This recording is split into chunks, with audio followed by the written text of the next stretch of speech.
monsieur, bonsoir. Merci de prendre le rendez-vous de cette édition d'information.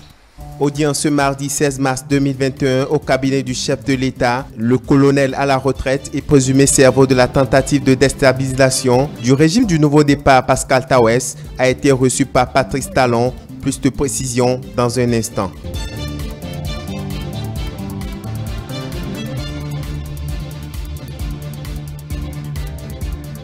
Revue du plan de travail annuel du ministère de l'enseignement secondaire, technique et de la formation professionnelle. À cette occasion, les proviseurs des lycées techniques agricoles ont reçu des lettres de mission afin d'atteindre des objectifs fixés en fin d'année.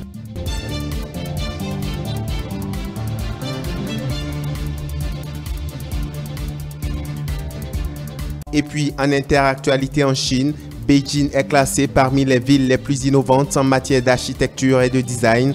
Elle accueille plusieurs milliers de touristes chaque année. Plus de précisions en pied d'édition avec nos confrères de la CCTV+. Voilà pour le sommet.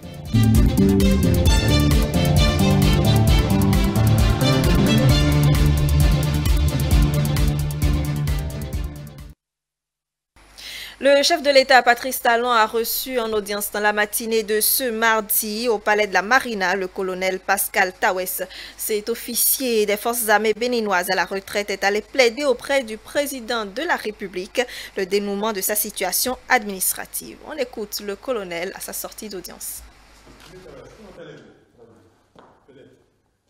J'ai sollicité cette audience pour rendre compte au chef de l'État de ma situation administrative actuelle.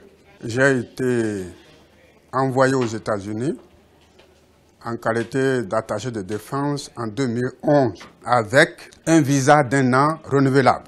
Je suis retraité depuis octobre 2013, mais malheureusement, les différents responsables de l'ancien régime politique ne m'ont pas accordé l'assistance nécessaire, efficace, qui permette le retour de ma famille au Bénin de manière sereine. C'est pour cette raison que j'ai rencontré le président de la République pour qu'il intervienne pour un règlement diligent de mon dossier administratif. Le chef de l'État m'a bien reçu, il m'a donné les directives et les conseils nécessaires et il a promis d'instruire les structures concernées afin que je sois satisfait.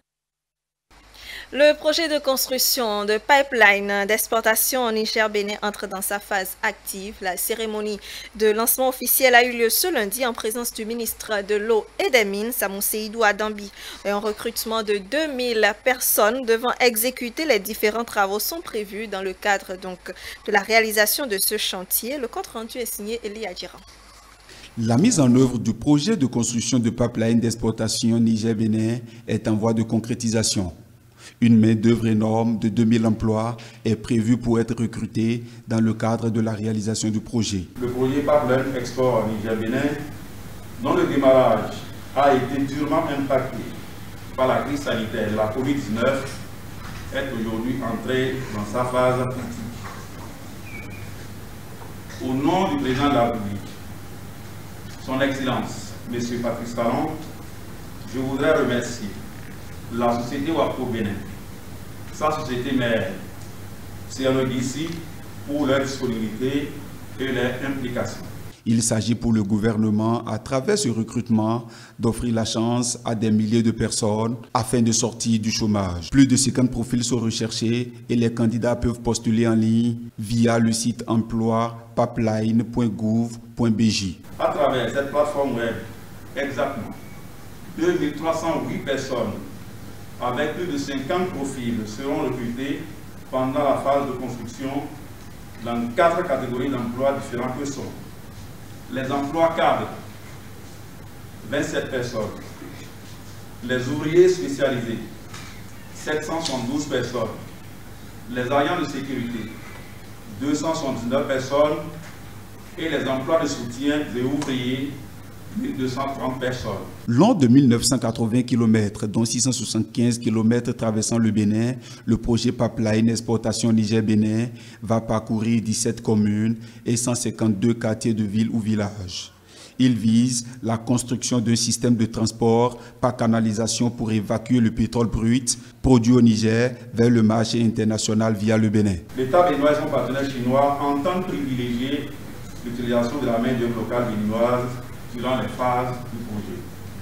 C'est pourquoi l'optique de garantir la transparence et l'équité durant le recrutement à venir, le ministère de l'Eau et des Mines, en collaboration avec la société Waco Bénin, a élaboré une plateforme web pour permettre aux aspirants de la société béninoise de s'inscrire en ligne et constituer ainsi une base de données des profils à recruter pour la phase de construction, mais aussi pour la phase d'exploitation de ce projet. Pour ce qui concerne les agents de sécurité, au total, 279 postes sont disponibles.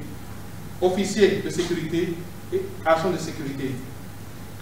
Pour ce qui concerne les emplois de soutien, nous avons les manœuvres, les cuisiniers, les assistants de nettoyage, les conducteurs de véhicules utilitaires.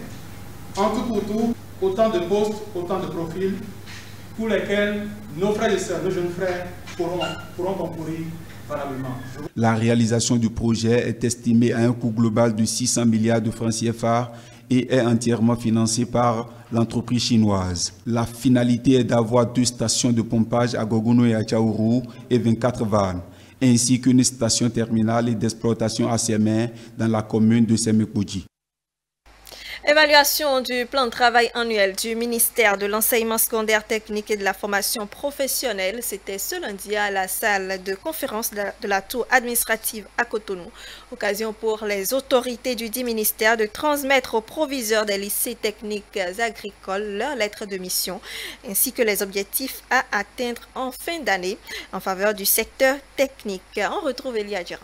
À cette revue des performances du plan de travail 2021 du ministère des enseignements secondaires, techniques et de la formation professionnelle sont conviés les directeurs centraux, les proviseurs des lycées techniques et des organismes sous tutelle du dit ministère. Son objectif est d'apprécier les résultats de gestion en cours, puis de partager les bonnes perspectives pour le reste des activités programmées au cours de l'année. Se basant sur les documents de référence nécessaires, à savoir le plan de travail annuel, PTA, le plan de consommation des crédits, PCC, et le plan de passation des marchés, PPM, au titre de la gestion 2021. Au cours de ces assises, les participants, après avoir évalué le rapport de la mission exécutée au sein du ministère, ont reçu chacun leur nouvelle lettre de mission de renouvellement. Une lettre qui définit clairement les nouvelles obligations pour l'atteinte des objectifs fixés. La mission qui vous est confiée est d'exécuter les activités contenues dans le PTA de votre direction et d'accomplir les tâches, obligations et attributions réglementairement prescrites dans l'AOF de votre direction. Vous aurez à 1. Faire de la transformation des LTA en école-entreprise une réalité. 2. Assurer une gestion administrative, pédagogique, financière et matérielle conformément aux prescriptions du guide de gestion des établissements en la matière. Élaborer et mettre en œuvre un plan de travail annuel PTA qui devra être exécuté à 100% à la fin de l'année scolaire. 4. Prendre toutes les dispositions pour la consommation à 100% de la subvention allouée à votre établissement. Le ministre Maounyo Kako a laissé entendre que la mobilisation des ressources financières, gestion 2021, a été influencée par la pandémie de la COVID-19. Néanmoins, il exhorte les différents acteurs à maintenir le cap pour de bonnes performances. Il est attendu de vous, gestionnaires de résultats au niveau central, une bonne planification des activités du PTA gestion 2021 qui est déjà disponible, l'élaboration des termes de référence des activités de vos directions respectives ainsi que des fiches de financement subséquentes pour l'exécution correcte et sans faille des activités. Il me plaît de vous rappeler que le secteur de l'agriculture est l'un des 6 secteurs prioritaires de l'économie nationale, ainsi que le prescrit le Plan national de développement 2025. C'est donc sur ces secteurs que repose le programme de développement. Les résultats escomptés ne seront atteints que si nous disposons de ressources humaines capables de faire face aux défis et enjeux de ce secteur de l'enseignement et la formation technique et professionnelle. D'autres recommandations sont attendues pour être prises en compte afin de réajuster les plannings d'exécution et de maximiser l'atteinte des résultats à terme, martèle le ministre. On parle à présent de la cérémonie officielle du lancement d'estampillage des œufs au Bénin ce mardi. L'opération vise à identifier le mode d'élevage des poules pondeuses par les consommateurs, aviculteurs. Membre du projet UNAP Bénin et le représentant du ministre de l'Agriculture, de l'Élevage et de la Pêche y ont pris part. Stanislas Artandeyon et Paul Estersa aussi. Les 12 aviculteurs bénéficiaires d'estampilleuses peuvent désormais mettre leurs identifiants sur les œufs de table produits localement. Ceci grâce au projet UNAP Bénin Biosécurité financé par l'Union européenne et l'Agence française de développement, en abrégé AFD, par le biais du projet d'appui au renforcement des acteurs du secteur privé. L'estampillage des œufs de consommation a pour objectif d'indiquer la traçabilité et un contrôle performant de l'autorité régalienne, mais également améliorer la compétitivité au sein de la filière. Comme nous l'indique le nom de cette ferme, Espoir l'an 2000, le promoteur a plus de 2 décennies de vie en aviculture. Bénéficiaire du projet UNAP Biosécurité, il a, tout comme les 12 autres bénéficiaires aviculture moderne, dans sa ferme, 7 estampilleuses mises à leur disposition par l'AFD et l'Union européenne pour rendre effective sur le marché des œufs estampillés. Tous les acteurs avicoles, en mon nom, adressent leurs sincères remerciements au président de la République et à tout son gouvernement. Ils souhaitent tous que cet acte de haute portée de traçabilité des œufs vendus aux populations soit accompagné de la mise à disposition de tous les éleveurs du Bénin des estampilleuses. Le représentant du ministre en charge de l'agriculture, de l'élevage et de la pêche, Tchaouga Boubacar, a rassuré les autres aviculteurs qu'ils bénéficieront également du projet. L'opération ne pouvant se dérouler que suivant une réglementation en la matière, la direction de l'élevage a entrepris avec les différents acteurs l'élaboration d'un projet d'arrêté portant modalité d'estampillage et d'emballage des œufs de consommation en République du Bénin. Il faudra rappeler que c'est un début d'estampillage des œufs, car l'opération concerne 12 aviculteurs sur plus de 700 producteurs d'œufs de table. Il y aura donc sur le marché des œufs estampillés, mais beaucoup plus d'œufs non estampillés qui sont tous produits au Bénin. Nous invitons donc les consommateurs à accompagner cette phase pilote en attendant la généralisation de cette opération. Gustave Lantefort, porte-parole des bénéficiaires des estampilleuses, a remercié les acteurs qui n'ont ménagé aucun effort pour que le projet UNAP Bénin Biosécurité soit concrétisé. Il a pour finir rassuré d'une utilisation judicieuse des appareils. Je ne peux donc que remercier tous les acteurs et partenaires qui ont contribué d'une façon ou d'une autre à l'œuvre qui vient d'être entreprise. Que dis-je, le chantier qui vient d'être ouvert. Je promets, au nom de tous les bénéficiaires, que bon usage sera fait des estampilleuses pour les résultats escomptés dans le respect des codifications consacrées, mais également pour faire des émules et perpétuer l'action de traçabilité. Après la cérémonie, les autorités ont réalisé une visite sur la ferme pour constater les conditions dans lesquelles les volailles sont élevées. Notons que le gouvernement est à pied d'œuvre en appui avec l'Union européenne afin que tous les aviculteurs du Bénin possèdent cet outil de travail qui s'avère indispensable pour l'épanouissement de l'homme, mais aussi pour l'expansion du secteur de l'élevage. La sortie à Parakou du Front pour la restauration de la démocratie a été l'un des sujets abordés au cours du décryptage de ce dimanche. Le consultant politique a fait part de sa lecture sur les agissements de cette frange de l'opposition qui ne cesse d'affirmer qu'elle prendra part au scrutin du 11 avril alors qu'elle n'est plus dans la course. Une position qui montre leur volonté de défier les institutions en place de la République. Et le sujet a été également abordé lors de la chronique du soir de ce lundi. lundi. Revenons donc sur ces deux sorties du consultant avec Manpo Fabiola Boussari.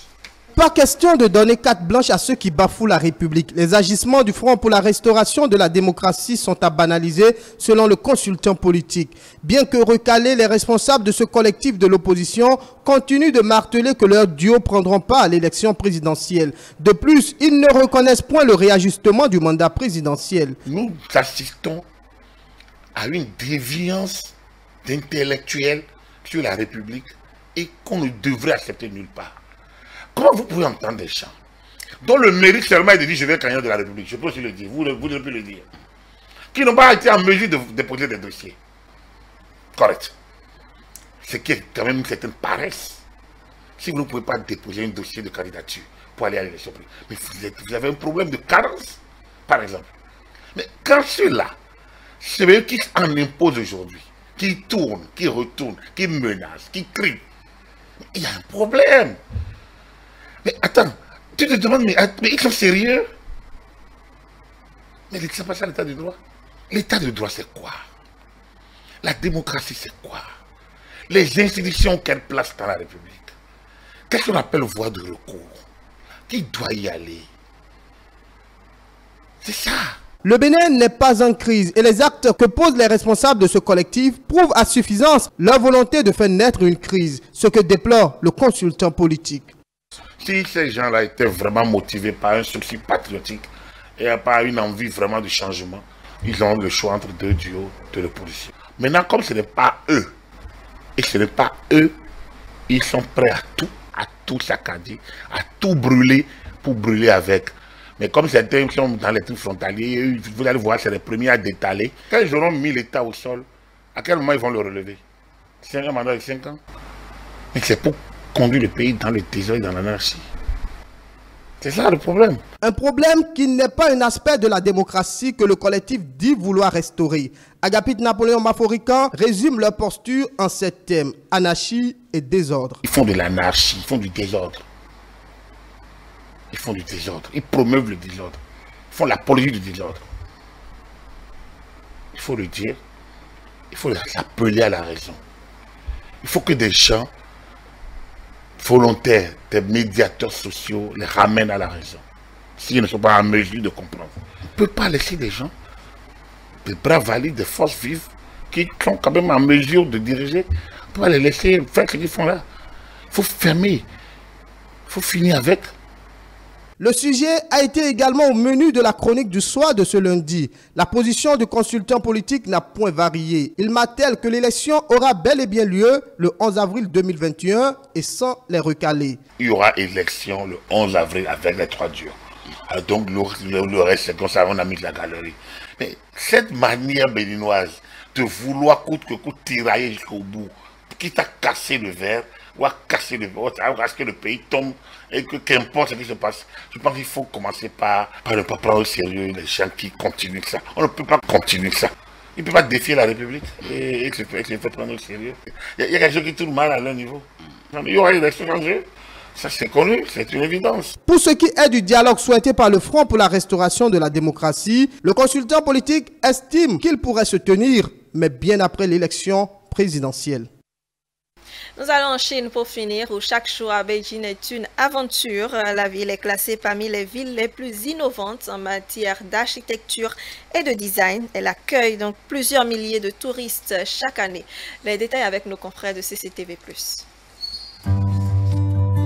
Le monde se divise en 2 catégories, ceux qui pensent bien connaître Beijing et ceux, comme moi, qui y habitent depuis longtemps et sont les témoins de sa métamorphose depuis le début des années 2000. Chaque jour à Beijing est une nouvelle aventure, le paysage urbain de la ville change au rythme des saisons et de la lumière du jour.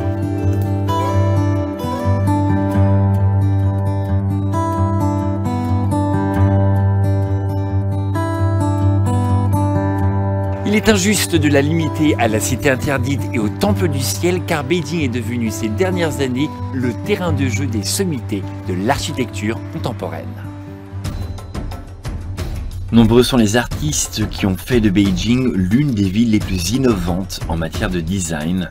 L'évolution architecturale de l'ancienne capitale impériale est époustouflante L'équilibre entre l'ancien et le moderne est conservé, ils se complètent et se répondent dans un dialogue incessant. Il n'y a qu'à voir le Centre national des arts du spectacle que vous apercevez derrière moi. Il a été conçu par l'architecte français Paul Andreu et inauguré en décembre 2007. Il est constitué de verre et de titane qui symbolisent le yin et le yang et ne se trouve qu'à quelques pas du centre historique de la ville.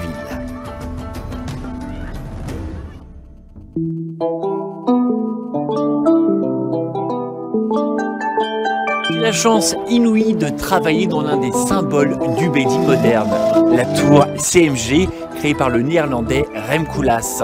Ce tour de force architectural n'a de cesse d'impressionner les passants et les piétons, et lorsqu'on le regarde en l'air, on comprend pourquoi. Et que dire de la tour Chinatown qui lui fait face avec 528 mètres de hauteur, 108 étages, une base de 78 mètres de largeur, un milieu de 54 mètres et une couronne de 69 mètres. Achevé en 2018, ce bâtiment aux allures de mannequin filiforme est le 4e plus haut de Chine et le 8e plus haut du monde. La même année, la Chine construisait 88 tours de plus de 200 mètres de haut, sur un total de 143 livrés dans le monde. La Chine est devenue le premier marché des super tôles et 50% des concepteurs sont issus d'écoles d'architectes chinoises. S'il n'a jamais vendu son âme aux sirènes de la bétonisation urbaine, Beijing est encore loin d'avoir montré ce dont elle était capable. Les projets futuristes sont légion, avec pourtant une volonté de préserver le patrimoine culturel de la ville, mêlant ainsi la beauté des monuments historiques aux courbes fascinantes des nouveaux gratte-ciels. Beijing s'est donné pour mot de réconcilier les férus d'histoire et autres passionnés d'architecture moderne. Pari tenu. Voilà, c'est sur ces images que nous refermons cette édition d'information. Merci de nous recevoir chez vous. La suite du Grand Soir, juste après moi avec Romuald Rouy, les rubriques Covid-19, info d'ici et d'ailleurs, WhatsApp.info, la chronique du soir et puis ça se discute. Vous pouvez retrouver également nos programmes sur le site internet www.etelebene.com, la chaîne YouTube et la page Facebook avec Etelebene et bien entendu l'application Etelebene toujours disponible dans votre Play Store. Merci de nous suivre. Agréable soirée en notre compagnie.